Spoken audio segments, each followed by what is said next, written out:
Dron të pa identifikuar fluturuan mbi objekte ushtarake të Danimarkës gjatë natës që lan pas, mes tyre dhe baza më e madhe ushtarake e vendit. Incidentin zyrtarët e vendit skandinave cilësuan sulm hibrid, duke lënë të kuptojë se në to mund të jetë e përfshirë Rusia. Mbi disa objekte ushtarake u dalluan dron, u shpreh një zëdhënës i ushtrisë daneze, por pa dhënë detaje të mëtejshme. Policia ndërkohë bëri me dije se 2 mjetët të tillë u vunë re rreth orës 8:15 të mbrëmjes së të premtes pranë dhe mbi bazën ushtarake Karup, më e madhja në vend ku ndodhen helikopterët e forcave të armatosura, sisteme të mbikëqyrjes së hapësirës ajrore, shkolla e pilotëve, si dhe sisteme mbështetëse të ushtrisë. Prej disa ditësh hapësira ajrore daneze është dhunuar nga dron.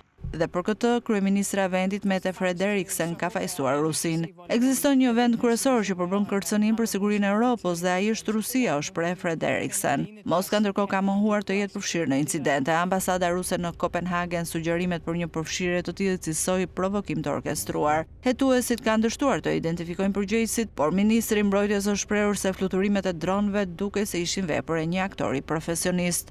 Fluturimet e dronëve mbi Danimark nisën pasi ai vend njoftoi për të parën herë se do të blinte armë rreze të gjatë veprimi, pasi Rusia përbënte kërcënim për vitet e ardhshme. Ndërkaq ministrat e mbrojtjes së 10 vendeve të BE-s u dakordsuan të premten të japin prioritet ngritjes së të ashtuquajturit mur ndaj dronëve. Komisioneri Evropian i mbrojtjes Andrius Kubilius u shpreh se Europa duhet të mësonte nga Ukraina dhe të ndërtonte sa më shpejt sisteme të mbrojtjes antidron.